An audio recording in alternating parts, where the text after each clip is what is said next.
সেখানে লেখাপড়া করার জন্য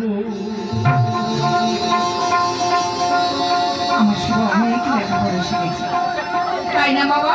না না, দাদু ভাই যে সেখান থেকে কোথায় পালিয়ে গেল আমি নিজে জানি না।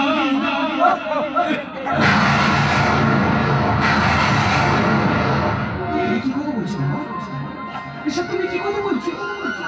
শিবা চলে যাবে, আর কোনো বাঁচবে না বাবা।